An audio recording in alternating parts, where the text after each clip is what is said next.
With any piece of work that I ever make, I'm always asked, why did you make that piece of work? And very often I feel I don't really have an answer. The story is of a young man, Hofmiller, who on the eve of the First World War was invited. He's in a very sleepy and boring barracks in the middle of Austria, and he's invited to this very rich house to go to dinner, and he makes a faux pas. He invites the daughter of the house to dance, having had a wonderful evening himself. He's forgotten about her. He thinks, oh my God, invited to dance. He does, and discovers that she's paralyzed. It's a faux pas. And because he's a young man, he feels incredibly embarrassed about it. These are all emotions which revolve around him, very kind of egotistical in a sense. And he rushes off. And then out of guilt, he goes back to see her, out of pity.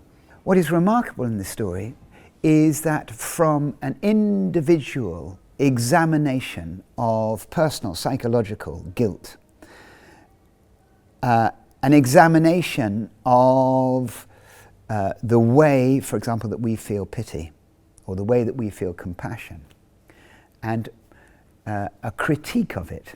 That is to say, we think that we feel empathy, compassion, pity, and so on for other people in the world, but do we really?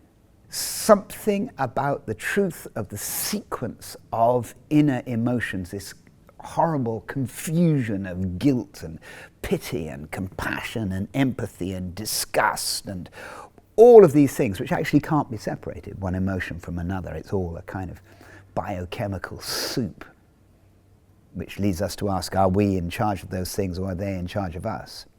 Something about this primeval soup, which is then described in a kind of single gesture, single breath, all the way through the novel,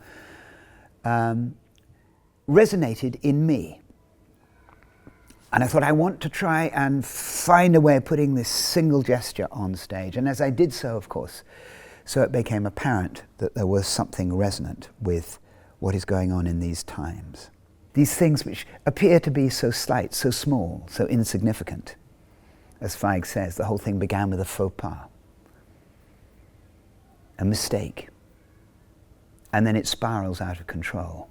Some small tweet on a mobile phone, a set of circumstances can be set in train, which suddenly engulf us in a way that we have absolutely no idea.